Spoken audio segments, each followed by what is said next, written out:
Halo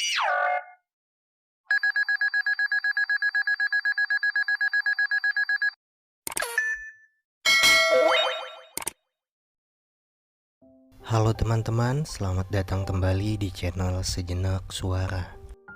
Pada kesempatan kali ini, saya kembali melanjutkan lanjutan dari audiobook bahasa Indonesia dari buku berjudul Seni Berpikir Positif yang ditulis oleh Bryan Adam. Tanpa berlama-lama lagi di awal, langsung saja kita masuk ke audiobooknya. Bagian 17, Menyikapi Kegagalan. Kegagalan itu ibarat hujan, keberhasilan ibarat matahari. Kamu memerlukan keduanya untuk bisa melihat pelangi. Apabila kamu hari ini menikmati dan merasakan enaknya ayam goreng di Kentucky Fried Chicken atau yang biasa kita kenal KFC, mungkin kamu tak akan pernah tahu bahwa racikan makanan itu merupakan hasil eksperimen yang kesekian kalinya oleh orang pertama yang mendirikan KFC. Ya, Kolonel Sanders, sang pendiri KFC, pernah mengalami kegagalan dalam jumlah yang sangat banyak. Sebelum sukses dengan KFC, ia pernah menjalani berbagai jenis usaha. Semangat dan kegigihannya yang tak terbatas membuatnya mampu mewujudkan impiannya, yaitu sukses sebagai pengusaha. Kehidupan adalah sebuah keseimbangan, siang dan malam, susah dan senang, sukses dan gagal, menang dan kalah, ataupun kaya dan miskin. Keseimbangan pula yang membuat kehidupan berjalan dalam pola yang normal. Manusia pun hanya perlu menjalaninya secara bijaksana. Jika kamu melihat orang sukses, kamu akan mengatakan bahwa kesuksesan orang tersebut merupakan hasil kerja kerasnya sendiri. Namun, kamu juga kerap mengatakan bahwa seseorang mengalami kegagalan karena kesalahan orang lain. Namun, jika kesuksesan dan kegagalan itu kamu alami sendiri, apakah kamu akan menyalahkan orang lain atas kegagalanmu? Bukankah kamu seharusnya melakukan introspeksi atas kegagalan tersebut? Bukankah dirimu sendiri yang mengambil keputusan untuk gagal? Seorang pesenam dari Jepang meraih medali emas impiannya setelah menari dengan indah pada sebuah olimpiade. Padahal sehari sebelumnya tumitnya retak dan dokter mengatakan bahwa ia akan cacat seumur hidupnya. Namun, ia mengalahkan rasa sakitnya dengan kemauan yang kuat untuk mempersembahkan medali emas bagi negaranya. Seorang veteran Perang Dunia I menawarkan resep makanan keluarganya kepada lebih dari 1.000 orang yang dinilainya dapat memberinya modal usaha untuk mengembangkan restoran. Walaupun 1.000 orang itu menolaknya, ia tidak menyerah. Sang veteran perang ini adalah Kolonel Sanders, pendiri KFC. Ia tak akan meraih kesuksesan bila ia memutuskan berhenti pada penolakan yang ke-999. Ketika percobaan bola lampunya yang kesekian ratus gagal, Thomas Alva Edison berkata kepada seorang wartawan, "Aku tidak gagal, bahkan aku baru saja berhasil menemukan cara ke-879 untuk tidak membuat lampu." Sepasang mahasiswa dropout memulai sebuah perusahaan software kecil-kecilan yang sama sekali tidak diperhitungkan akan menjadi besar. Faktanya, salah seorang dari mereka, yaitu Bill Gates, sekarang menjadi orang terkaya di dunia software. Padahal ia hanya lulusan SMA. Semua cerita itu menunjukkan bahwa orang-orang sukses dan mapan pernah mengalami kegagalan. Namun mereka tidak pernah putus asa dan terus berusaha sampai sukses.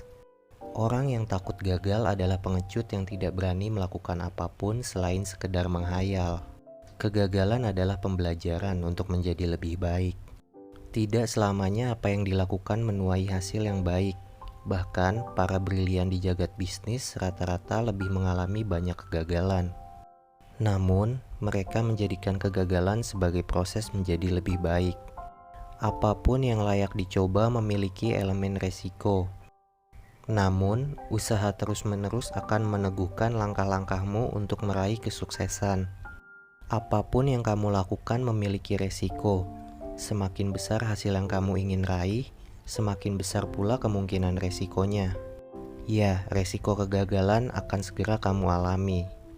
Orang yang mengambil resiko adalah calon orang sukses. Jadi, kamu tidak perlu takut gagal. Jadikanlah kegagalan sebagai batu loncatan untuk menuju kesuksesan. Kata gagal merupakan momok bagi banyak orang untuk bertindak positif. Jika kamu membangun bisnis, perasaan takut akan kegagalan itu selalu menghantuimu. Padahal, disinilah muncul tantangan supaya kamu tidak takut gagal dalam berbisnis. Hal lain yang menghentikanmu dari upaya melakukan perubahan adalah rasa takut untuk keluar dari zona nyamanmu. Padahal, kamu tidak sepatutnya membiarkan perasaan tersebut mengganggumu.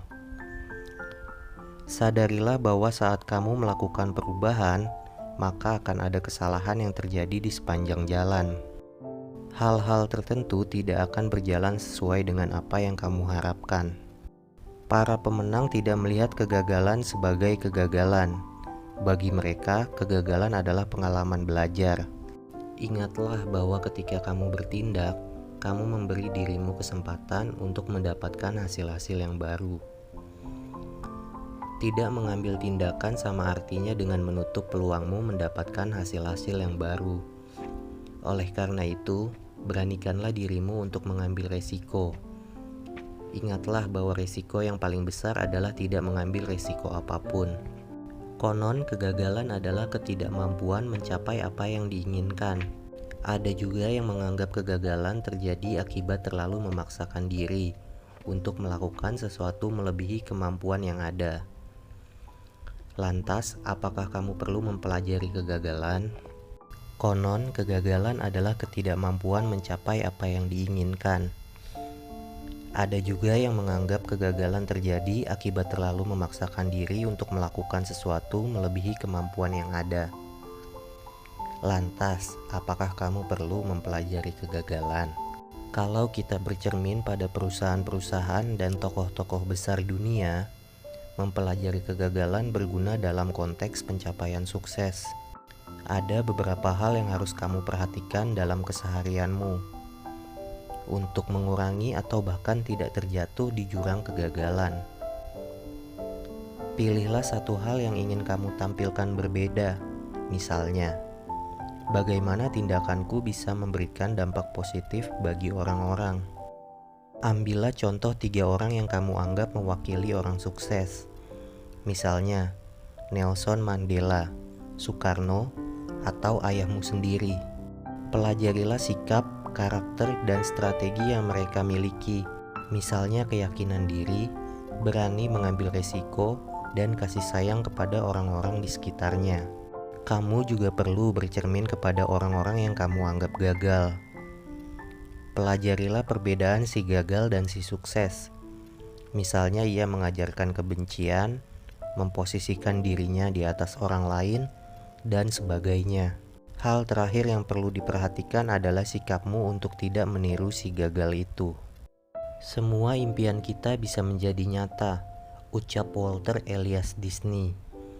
Jika kita tidak punya keberanian untuk mengejarnya, ingatlah kata Henry Ford, kegagalan hanyalah sebuah kesempatan untuk memulai kembali. Kali ini dengan lebih cerdas. Jadi, hadapilah kegagalan dengan tangan terbuka. Kegagalan merupakan vitamin untuk menguatkan dan mempertajam intuisi dan kemampuan dalam berbisnis selama kegagalan itu tidak mematikan. Setiap bisnis selalu mempunyai resiko kegagalan. Bila itu terjadi, bersiaplah dan hadapilah. Kegagalan kecil dapat menjadi imunisasi bagi bisnismu. Kamu takkan pernah melakukan persiapan penting jika kamu tak pernah gagal sebelumnya. Saat kamu gagal, kamu sukses menemukan solusi penanggulangannya. Berhentilah mencari-cari alasan untuk tak segera memulai bisnismu. Waktu paling tepat untuk memulainya tak akan pernah bisa diprediksi. Jangan biarkan orang lain mendahuluimu. Mulailah bergerak. Siapkan goal jangka pendek dan tenggat waktu yang bisa membantumu semakin dekat dengan kesuksesan bisnismu. Singkirkanlah nasihat konvensional. Kamu tak perlu memasukkan ke dalam hatimu setiap omongan orang yang mengatakan, "Kamu tak akan berhasil," atau Belum pernah ada yang mencoba cara itu. Jangan biarkan kesulitan atau kegagalan mematahkan semangatmu. Jangan biarkan batasan dari orang lain atau keadaan menempatkan posisimu di tempat yang tak kamu inginkan. Sebaiknya kamu selalu berkeyakinan dan bertindak seolah-olah kamu tidak mungkin gagal. Pada saat yang sama, belajarlah dari pengalamanmu sendiri dan pengalaman orang lain, agar kamu bisa melakukan antisipasi, waspada, dan semakin berkembang. Jangan iri kepada orang yang sukses saat ini. Lebih baik kamu melihat masa lalu orang sukses tersebut. Ya, ia memang sudah menanam aset untuk masa depannya. Berpikirlah positif, jangan merasa takut gagal. Tidak ada yang instan di dunia ini. Semua ada harganya. Bersabarlah dan tetap fokus. Tidak pernah ada atlet sepak bola yang tiba-tiba sukses. Mereka perlu berlatih berbulan-bulan atau bahkan bertahun-tahun. Keputusan adalah pekerjaan mental yang paling dekat dengan tindakan. Tak ada tindakan tanpa keputusan. Tindakanmu ditentukan oleh keputusanmu yang sebelumnya kamu buat. Putuskan dan kerjakanlah sekarang, karena esok belum tentu milikmu. Kesempatan itu hanya datang sekali. Sekali saja kamu melewatkan sedetik kesempatan, jangan harap kesempatan itu terulang lagi di waktu yang sama. Kamu harus berani menghadapi kegagalan. Bukankah kamu semasa bayi juga belajar berdiri dan berjalan serta berkali-kali jatuh? Bukankah kamu waktu itu terus mencoba hingga akhirnya mampu berjalan tegak dan berlari? Kamu harus berani mencoba dan tidak takut gagal. Kamu harus melakukan tindakan positif itu supaya kamu dapat belajar banyak hal dari apa yang sudah kamu kerjakan. Kalaupun kamu masih belum berhasil, kamu tidak perlu larut dalam kesedihan. Semuanya bisa dijadikan pelajaran berharga dan diambil hikmah-hikmahnya secara positif. Jangan pernah menjadikan kegagalan sebagai alasanmu berhenti. Kamu justru harus terus mencobanya lagi. Kamu harus tetap berpikir positif. Pola pikir yang selalu menganggap apa yang kamu lakukan lebih berpotensi gagal adalah jalan pikiran yang salah. Kamu perlu membuangnya jauh-jauh. Pikiran itu tidak berguna. Itu karena justru bisa mengendap dalam benakmu. Akibatnya, kamu tidak akan berani mengambil resiko. Bila kamu menanamkan ketidakpercayaan terhadap dirimu sendiri, sehingga kamu merasa bahwa apa yang kamu kerjakan tak akan berhasil, maka kamu menutup diri dari pintu awal kesuksesan. Sebaliknya, jika kamu yakin dengan pikiranmu bahwa kamu dapat meraih sukses, maka kamu akan mendapatkannya. Jika kamu diberi 1000 hal, yaitu 900 kegagalan dan 100 keberhasilan, kamu sebaiknya memilih menghabiskan ratusan kegagalan itu terlebih dahulu. Kamu tidak boleh takut gagal. Orang yang tidak pernah gagal biasanya adalah orang yang tidak pernah mencoba. Lebih baik kamu gagal ratusan kali tapi akhirnya menikmati ratusan keberhasilan sebagai imbalanmu. Pelajaran terbaik dalam hidup adalah kegagalan. Kamu bisa belajar dari kegagalanmu. Kegagalan adalah hal yang tidak pernah kamu pelajari di sekolah. Jadi, satu-satunya jalan hanyalah secepatnya menyadari mentalitas siap gagal, sambil terus belajar dari kegagalanmu yang lain. Kegagalan adalah kesuksesan yang tertunda. Orang yang berani itu lebih baik daripada orang yang sama sekali tidak berani memulai. Kamu tidak perlu patah semangat ketika kamu gagal. Kegagalan adalah obat yang manjur untuk modalmu melesat lebih dahsyat. Untuk menuju kesuksesan, kamu pasti akan menemukan kegagalan di tahap tertentu. Ingat, setiap orang sukses pernah merasakan gagal berkali-kali. Kamu dapat mengemukakan ribuan alasan kenapa kamu gagal. Tetapi sesungguhnya kamu hanya membutuhkan satu keyakinan untuk sukses. Gagal dan mencoba lagi lebih baik daripada sukses yang dibanggakan. Banyak orang yang menginginkan sukses, tapi mereka tidak mau gagal. Gagal itu seperti lampu lalu lintas yang menyala kuning dan belum berwarna merah. Namun, kamu harus berhati-hati jika tiba-tiba lampunya berubah menjadi warna merah. Ini adalah pertanda untuk berhenti, artinya kamu gagal total. Kegagalan adalah sebuah harta yang tak terhingga nilainya. Dengan kegagalan, kamu mendapat pengalaman dan perbaikan mental. Tak ada kesuksesan tanpa kegagalan. Teruslah berjuang dan berusaha walaupun kamu beberapa kali menemui kegagalan. Lalu, belajarlah untuk tidak mengulangi kegagalan tersebut. Abaikanlah celaan orang-orang yang menghalangi jalanmu. Teruslah belajar memperbaiki bentuk kegagalan untuk mencapai tujuanmu. Saat mengalami kegagalan, kekuatan mentalmu diuji. Di dalam kesuksesan, kerendahan hatimu diuji. Jika kamu gagal, cobalah lagi. Jika kamu salah, perbaikilah. Namun, jika kamu menyerah, maka semuanya akan selesai. Berikanlah apresiasi pada setiap kegagalanmu. Ingatlah bahwa dari kegagalan itu kamu belajar kesuksesan. Hanya ketika gelaplah kamu dapat melihat terangnya bintang. Kamu akan memahami arti sukses jika kamu pernah mengalami kegagalan. Demikianlah kegagalan merupakan peluang untuk memulai dengan lebih cerdas. Sesungguhnya gagal itu bukan pada saat kamu terjatuh, melainkan ketika kamu menolak untuk kembali bangkit setelah jatuh. Tidak ada orang yang benar-benar gagal. Sekali lagi, kegagalan hanyalah sebutan bagi orang-orang yang memutuskan untuk berhenti mencoba. Kamu tidak perlu menghabiskan waktu untuk menyesali kegagalan di masa lalu. Jadikanlah kegagalan itu sebagai pelajaran dan pengalaman. Lalu, lekaslah bergerak maju. Gagal adalah hal yang wajar. Namun, kalau kamu terus-menerus gagal, mungkin karena kamu kurang belajar. Apabila kamu berani sukses, maka kamu juga harus berani gagal. Keberhasilan akan diraih oleh orang-orang yang menerima kegagalan menjadi sebuah tantangan. Salah dan gagal dalam bisnis itu wajar, karena dari situlah kamu bisa belajar. Gagal dan sukses dalam bisnis adalah suatu proses. Semuanya tergantung pola pikir serta tindakan yang kamu jalankan. Siapapun kamu saat ini, kesuksesan itu tidaklah melihat profesi. Namun, makna yang paling penting justru muncul ketika kegagalan berbuah keberhasilan. Tidak ada yang tidak basah saat kamu berenang. Begitu juga ketika usaha kamu menemui kegagalan. Itulah sebabnya Soichiro Honda mengatakan, sebuah kesuksesan dapat dihasilkan di atas 99% kegagalan. Kamu mengalami kegagalan karena kamu sering menilai kemampuan dirimu terlalu rendah. Setiap kali bertindak, kamu juga sering terpengaruh oleh mitos-mitos tentang dunia usaha tanpa pernah memperhatikan kebenarannya. Kamu bahkan terbiasa menganggap dirimu menanggung nasib buruk sehingga sulit untuk meraih kesuksesan. Perbaikilah persepsimu tentang kegagalan. Jika kamu terus menggali ide, mencari terobosan, dan menggali peluang, sebenarnya kamu tidak akan pernah gagal. Sejatinya tidak ada kegagalan karena gagal itu muncul bila kamu menerimanya sebagai kegagalan.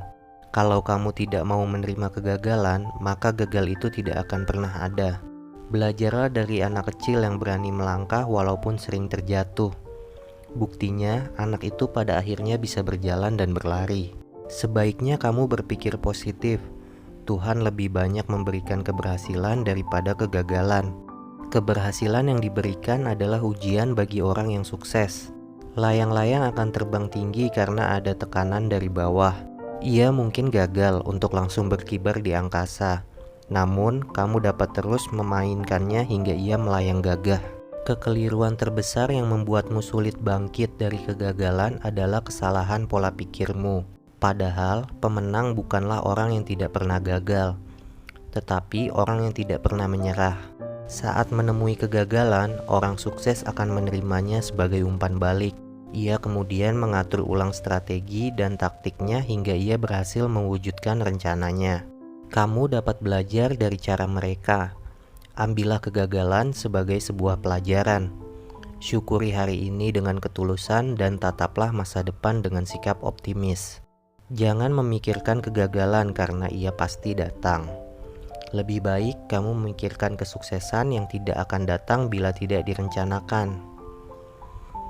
Kegagalan adalah bumbu yang memberikan rasa nikmat pada kesuksesan. Tidak selamanya orang akan sukses terus dan tidak selamanya ia gagal terus. Seorang pengusaha akan mengalami fase gagal dulu lalu sukses. atau sukses dulu lalu gagal. Kamu hanya perlu memilih yang terbaik untuk hidupmu. Bagian 18. Teknik persuasi. Satukanlah nilai-nilai terbaik untuk mengubah kepribadianmu menjadi lebih baik, meyakinkan dan lebih menarik bagi orang lain. Milikilah disiplin dan ketekunan untuk dapat belajar serta menyempurnakan sifat-sifat terbaik ke dalam dirimu. Pastikan bahwa kamu memberi perhatian penuh pada apa yang orang harapkan darimu. Jangan pernah mengabaikan harapan orang lain kepadamu. Sekali kamu mengabaikan harapan orang lain, maka semua kepercayaan dan keyakinan mereka kepadamu pun hilang. Siapkanlah potensi dan intelektualitasmu dengan kecerdasan emosional yang tinggi. Milikilah kesadaran untuk menyadari potensi emosi dari orang-orang yang mempercayaimu. Kesadaranmu memungkinkan kamu untuk tetap tenang di bawah tekanan dan memberikan kebutuhan orang lain secara lebih baik melalui emosionalmu yang cerdas. Bila kamu mampu memahami perspektif orang lain dengan emosionalmu yang cerdas, maka semua keinginan dan kebutuhan orang lain dapat kamu pahami secara lebih baik. Pastikanlah kamu selalu sadar untuk mengembangkan empati, kepercayaan diri, dan ketegasan. Lalu, kamu juga harus menyiapkan kepribadian dan karakter yang cerdas untuk melakukan hal terbaik dari dirimu. Sebelum belajar meyakinkan seseorang untuk percaya dan menerima idemu, kamu harus mengetahui alasan umum yang membuat orang tidak mempercayaimu. Jika ada seseorang yang berusaha meyakinkanmu bahwa bumi tidak mengorbit matahari, apa tanggapanmu? Kamu tidak mungkin percaya karena kamu benar-benar tahu bahwa planet-planet mengorbit matahari. Suatu hal yang kamu lihat terbukti dengan benar dari waktu ke waktu. Kamu sudah memiliki kepercayaan yang bertentangan dengan apa yang orang lain coba yakinkan kepadamu. Jadi, permasalahan orang tersebut adalah sistem kepercayaanmu sendiri. Semakin besar pengetahuan seseorang tentang sesuatu, semakin sulit untuk meyakinkan dia tentang sesuatu yang berbeda.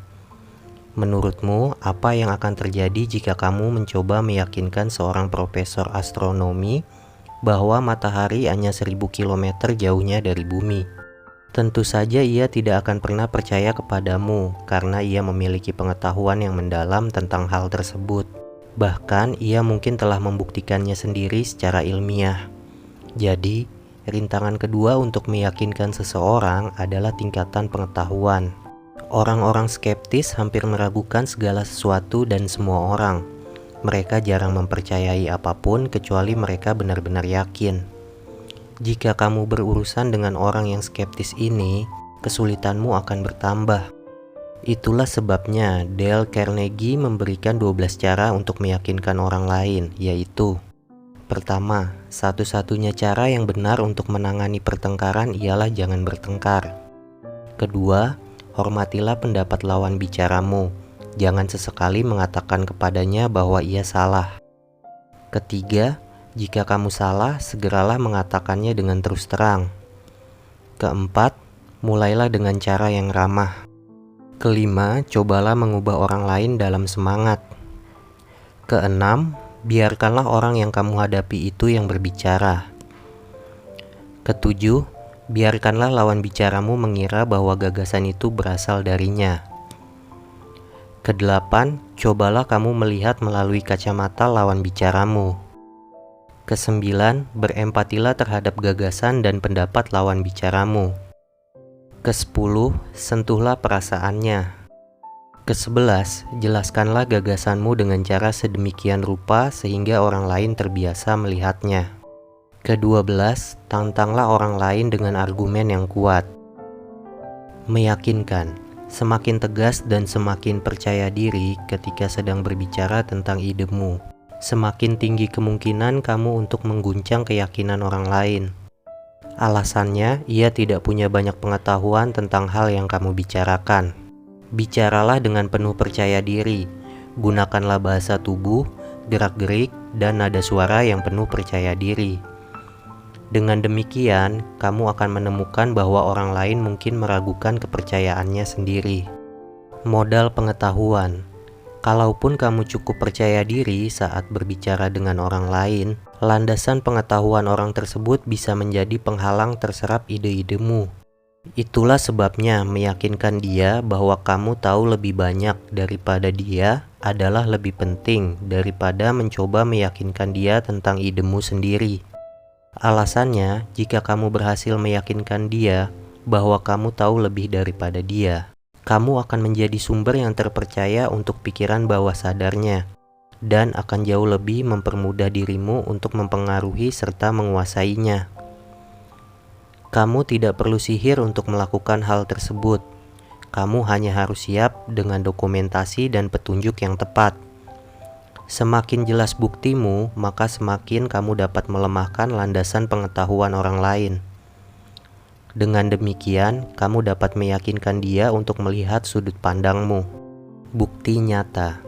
Berbeda dengan kepercayaan orang-orang biasa, orang-orang skeptis dapat dibuat untuk percaya pada sesuatu yang baru, asalkan kamu memiliki bukti yang jelas untuk membuktikan idemu. Semakin banyak petunjuk yang dapat kamu berikan untuk memperkuat argumenmu, semakin mudah bagimu untuk meyakinkan mereka. Menyasar pikiran.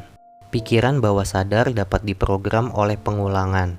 Semakin banyak diperintah ulang, semakin dapat mengguncang keyakinan seseorang. Kamu bahkan dapat membuat seseorang jatuh cinta kepadamu. Ini adalah kepercayaan yang dibentuk oleh pengulangan. Bila kamu berhasil mengulang suatu keyakinan dengan cukup, maka orang lain mungkin sebenarnya mulai percaya juga. Percaya diri. Orang yang selalu percaya bahwa ide-idenya adalah ide yang layak, biasanya berhasil membangun hubungan sosial sangat baik. Semakin kamu percaya pada idemu sendiri, maka kamu akan semakin percaya diri. Yang paling penting adalah kamu semakin mampu tampil lebih meyakinkan ketika berbicara tentang ide-idemu tersebut. Repetisi. Kamu dapat membuat proses pemrograman pikiran seseorang yang bisa kamu distribusikan dari waktu ke waktu, yaitu setiap kali kamu bertemu dengannya, kamu berbicara sedikit tentang idemu lalu meninggalkannya. Frasa yang telah kamu ucapkan kepadanya tidak akan dihapus oleh pikiran bawah sadar. Kalimat-kalimatmu pun disimpan sampai sesuatu mengingatkan orang tersebut. Jika kamu terus mengatakan kepada temanmu bahwa ia adalah pengemudi yang buruk, misalnya, maka ia mungkin tidak mempercayaimu sampai ia kebetulan mengalami kecelakaan.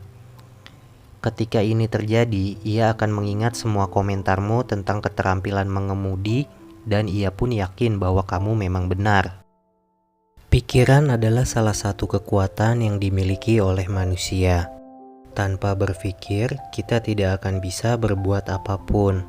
Melalui pikiran, kita juga bisa menganalisis, mengambil keputusan, dan melakukan sesuatu.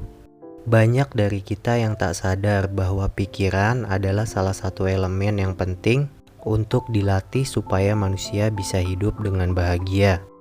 Apakah kita sudah mengontrol pikiran kita masing-masing? Melalui buku ini, kamu bisa belajar seperti apa pikiran manusia bekerja, bagaimana melatih pikiran untuk melihat sisi baik dari segala hal, dan belajar untuk berani mengambil keputusan dalam hidup. Semua hal di kehidupan ini memang tak ada yang mudah, tetapi mulai sekarang, cobalah untuk mengontrol apa yang bisa kamu kontrol, yaitu pikiranmu sendiri. Mari kita mulai perjalanan ini. Jika kalian suka dengan konten audiobook seperti ini, dukung channel ini agar terus berkembang dengan menekan tombol subscribe, like, dan komen judul buku rekomendasi kalian yang mungkin akan saya review pada kesempatan berikutnya.